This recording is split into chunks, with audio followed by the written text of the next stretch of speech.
এবার ভেনেজুয়েলায় খুব শীঘ্রই স্থল হামলা চালানোর হুমকি দিল মার্কিন প্রেসিডেন্ট ডোনাল্ড ট্রাম্প। আর এরপরেই শুরু হয়েছে ভেনেজুয়েলা যুক্তরাষ্ট্র যুদ্ধের নতুন জল্পনা। ভেনেজুয়েলার মাদক চোরাচালান নেটওয়ার্ককে টার্গেট করে খুব শীঘ্রই এই স্থল হামলা চালানো হবে। ২৭ নভেম্বর সামরিক বাহিনীর একটি অনুষ্ঠানে দাঁড়িয়ে ট্রাম্প ঘোষণা দেন, যুদ্ধপথে তাদের পথ প্রায় বন্ধ করে দেওয়া গেছে, এখন আমরা স্থলেই তাদের ধরে ফেলব, খুব শীঘ্রই অভিযান শুরু হবে।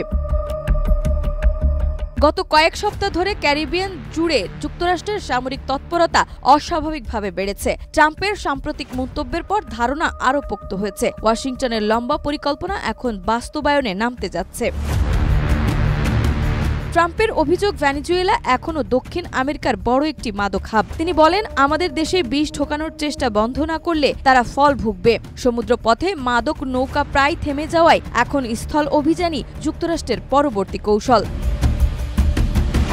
ইতিমধ্যে ভেনেজুয়েলার প্রেসিডেন্ট নিকোলাস মাদুরো ও তার কয়েকজন ঘনিষ্ঠ সহযোগীকে বিদেশি সন্ত্রাসী সংগঠনের সদস্য হিসেবে ঘোষণাও করেছে যুক্তরাষ্ট্র। এর ফলে তাদের উপর নতুন নিষেধাজ্ঞা আর আর্থিক সম্পদ জব্দের পথ আরও মসৃণ হয়েছে। তবে সামরিক আক্রমণে মাদুরো নিজে সরাসরি টার্গেট হবে কিনা সেটি পরিষ্কার নয়। মাদক বিরোধী অভিযানের নামে যুক্তরাষ্ট্র